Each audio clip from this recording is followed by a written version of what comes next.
Nous poursuivons nos entretiens sur la course à la mairie de Bastia avec vous, Julien Morganti. Merci d'avoir accepté notre invitation. Merci à vous. Vous avez 34 ans, vous êtes cadre territorial en congé pendant la campagne. Vous avez fait un prêt personnel de 45 000 €. Vous croyez fort en votre étoile. Vous êtes ambitieux, c'est même l'adjectif qui revient à votre endroit. Chez vos partisans comme chez vos détracteurs, cette ambition, elle passait forcément par une candidature là, maintenant ? C'est surtout au regard du constat qu'on a fait pour Bastia, une ville à l'arrêt, on est passé de l'espoir à la défiance. Donc oui, on est ambitieux à travers le projet qu'on a présenté et aussi la constitution de la liste que je représente aujourd'hui. Comment se porte le centre-ville de Bastia ? C'est un dossier qui intéresse les électeurs. Quels sont les projets envisagés par la majorité sortante ? Pierrick Nanini, François-Albert Bernardi. Donner un autre visage, un nouveau souffle à ce bâtiment, l'îlot de la Poste, c'est l'un des projets majeurs de la municipalité pour redynamiser le centre-ville. D'ici à l'horizon 2023, dans ce bâtiment, vous trouverez des logements, des commerces et même un hôtel.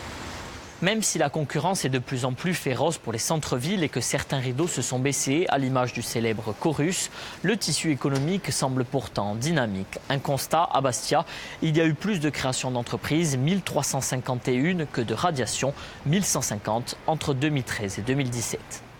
Alors le centre-ville de Bastia, si on le compare bien sûr au centre-ville de même taille, on va dire sur un mail national se porte quand même assez bien. Maintenant, c'est sûr que par rapport à 40 ans, on fait face à diverses concurrences. Déjà la première concurrence, c'est la concurrence d'Internet, où il y a beaucoup d'achats par Internet, et le nombre de multitudes de commerces qui se sont créés à l'extérieur de la ville de Bastia. Maintenir une activité forte ici en centre-ville, c'est aussi lutter contre la délocalisation en périphérie. D'ailleurs, la municipalité s'est opposée au projet de centre commercial à Luciana. Pour mener à bien ces projets, l'équipe municipale disposera de financements importants puisque Bastia a été retenu dans le dispositif national Action Cœur de Ville. Parmi vos 4 axes de campagne, il y a développer. Le développement ne passe-t-il pas forcément par la périphérie ? Nous, on fait le pari justement du centre-ville, de l'attractivité, et pour cela, on a développé différents concepts. La création de parkings, la gratuité des transports, une zone franche aussi urbaine fiscale pour aider les commerçants, et enfin, créer des grands équipements structurants, comme par exemple l'îlot de la Poste, où on positionne le centre d'affaires, un campus universitaire en centre-ville. L'idée, c'est vraiment de faire revenir les familles à Bastia. Vous êtes aussi pour le nouveau port, on le rappelle. Projet structurant, ce nouveau port. Vous êtes aussi nécessairement appelé à chercher des financements. Vous annoncez 300 millions d'euros sur 6 ans, alors qu'aujourd'hui, c'est autour de 100 millions. Où trouvez-vous l'argent ? Effectivement, dans ce programme ambitieux, on considère que c'est une politique de relance qu'on fait. Donc une mandature qui tourne, c'est à peu près 25 millions d'euros par an, donc sur 6 ans, 150 millions. Et avec des cofinancements privés, publics et aussi européens, on peut lever 300 millions. C'est très important, à la fois cette création de richesse pour ensuite la redistribuer au Quand on sait que, par exemple, le port de la Carbonite coûtera au moins 500 millions d'euros, que la communauté d'agglomération devra mettre au pot, vous persistez en disant que vous allez mobiliser 300 millions d'euros sur 6 ans. Effectivement, on persiste. En dehors du port ou avec... En dehors du port, parce que le port, ça sera essentiellement financé par l'Europe et la région, pas par la ville. D'accord.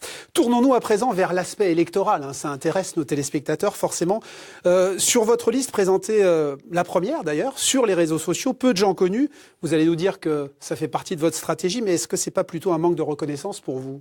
Non, c'était affirmé, c'était annoncé, justement. Ce sont des gens qui sont reconnus, connus dans leur quartier. Et quand on a un commerçant, pour parler du commerce, on est plus crédible. Quand on a des infirmiers, des médecins, c'est plus crédible. Quand on a des chefs d'entreprise, c'est cette cohérence. On met le lien entre le projet et l'équipe. Le concept porteur de voix, ça n'existe plus ? C'est le concept crédibilité sur des projets. Il y a une division à gauche, il y a 3 listes. En 2014, la gauche représentait environ 8000 voix, ce qui laisse un vrai espace pour exister. Il y aura forcément une union entre ces 3 listes dans l'entre-deux tours ? Il n'y a rien imposé parce qu'aujourd'hui, les unions contre ne marchent pas. On a vu ce que ça a donné en 2014.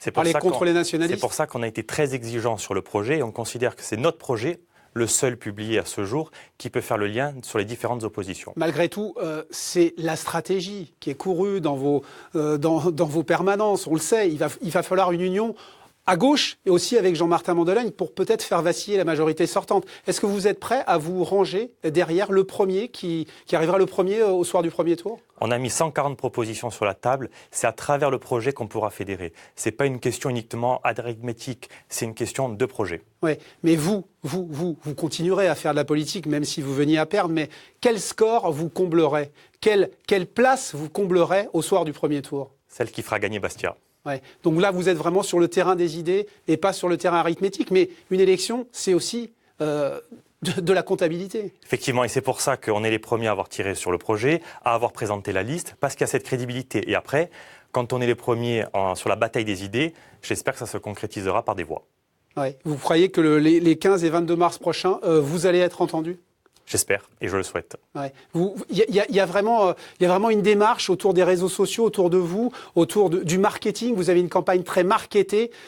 Vous espérez vraiment toucher les électeurs comme ça ? Ça, c'est ce que vous voyez sur les réseaux sociaux, mais il y a aussi une campagne de proximité, de terrain, de porte-à-porte. Et c'est celle-là qui est la plus noble et la plus importante, parce qu'on discute directement avec les habitants. Merci, Julien Morganti, d'avoir répondu à nos questions. Les électeurs trancheront les 15 et 22 mars prochains.